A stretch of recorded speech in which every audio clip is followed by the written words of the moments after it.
Welcome to episode 2 of March. I would like to talk about my thesis because that is what I am doing right now. That's what half my time is spent doing, I guess.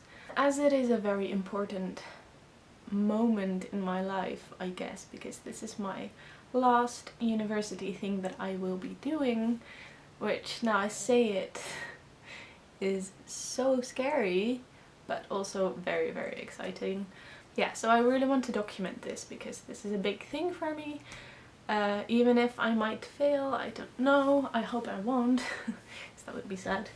Like I said in my floor video, I have already written a thesis for my bachelor, and I feel like I just made it because I did not enjoy it, and also very extreme symptoms of the imposter syndrome that I very obviously have.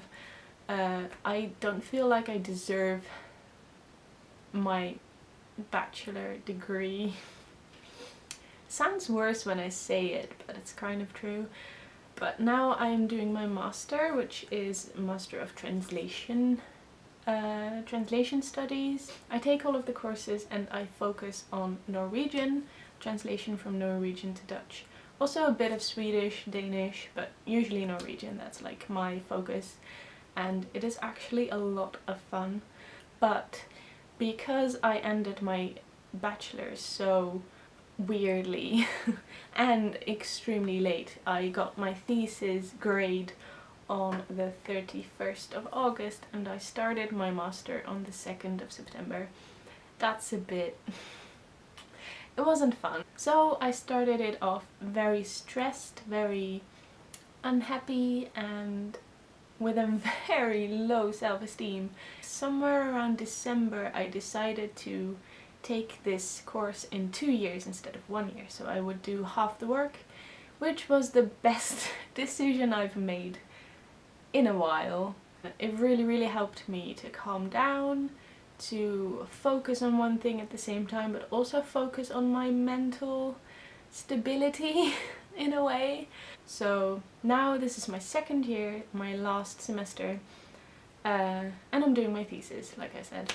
So basically my thesis is half translation, half analysis of my own translation. In March I am now working on the translation, which is taking a lot of time because I am translating this, which is a book full of poems, and it is super interesting and super beautiful, but also very hard. It's so challenging to have to translate poetry because not necessarily because it rhymes, because actually nothing rhymes in this poetry, but it has to sound aesthetically pleasing and it also has to have the right translation, basically. There's just a lot of very challenging things about translating poetry.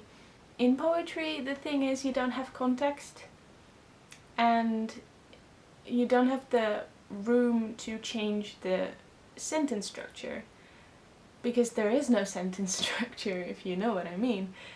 A lot of lines are just 1 or 2 words, and I have to put all of that into these 1 or 2 words. I can't like make a whole sentence out of 2 words, and that's what I would love to do because sometimes that makes it so much easier. But I feel like I am doing the best I can. I'm very excited, which is interesting, to hear my teacher's feedback, because I'm pretty confident that I did a good job. I hope she likes it, basically. There's a lot that I didn't know how to translate. There's a lot of things that I'm not certain about, but there's also a lot that I do really like. So that's part 1 of my thesis. My second part is the analysis, and that's gonna be about translating poetry, and I'm also gonna talk about the cultural significance of this translation, because this book is written by a Finnish Sami man in 1988, and the Sami are the indigenous people of Norway, Sweden, Finland and Russia, all the way up there. and they have been treated badly. Let's just generalize it like that. They have been oppressed very much until scarily recently, which is an interesting perspective to have on Scandinavia, because their reputation, obviously everyone knows, it's equality and it's progression and it's the neutral pronoun in Swedish and stuff like that. That's also obviously a part of Scandinavia.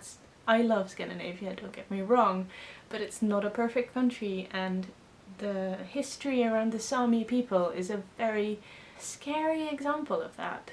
And that is something that I really want to write about. It's something that's super interesting to me, but also obviously a very negative thing that people don't really know about much. Since it's very recent that Sami people have rights in general, but the rest of the world doesn't know about it, that makes it really significant to translate something like this. It's just super interesting, and that's what I'm going to talk about in my thesis. So, as you can notice, I'm really invested in this topic, and it's really something that I care about. I love poetry, I love translation, I am very interested in cultural things, especially the indigenous cultural things of Scandinavia. It's super interesting, and I hope I can do it justice, and I hope that my teacher will also like it, I guess. And I'm really aiming for a very good thesis. I want to do it right. I just have this motivation that I don't really have for a lot of things. I think I've said this before, yeah, I said this in my January video, that I'm really loving this, and it also stresses me out, but it just makes me happy, and the stress is worth it, and that's just crazy. It's just really good. Yeah, that's where I am with my thesis now. I will hopefully be able to give you an update on this around June, July-ish, and I hope it will be done then, and I hope that I might have my grade, and that I might have graduated, that I have a master degree. Imagine that. Imagine me being a Master of Arts, and then we get the big black future that's empty, there's nothing in it yet. I've planned things for September, and that's like as far as my future goes. I know what I'm gonna do in September, but after that, I don't know, and that's very scary, but at this point in my life, I kind of have faith in my future. And that's weird and good. So I'm not really afraid. I have a great place to live. I have a great flatmate who I still love very much, and we have a great time together. It's good. But yeah, I was talking about my thesis. My thesis is good too, and I'm excited. I hope I can keep you updated on this, and I hope that you will want to know the update. And I will see you in my next video, which is an April video, which explains why this March video is uploaded in June. Goodbye.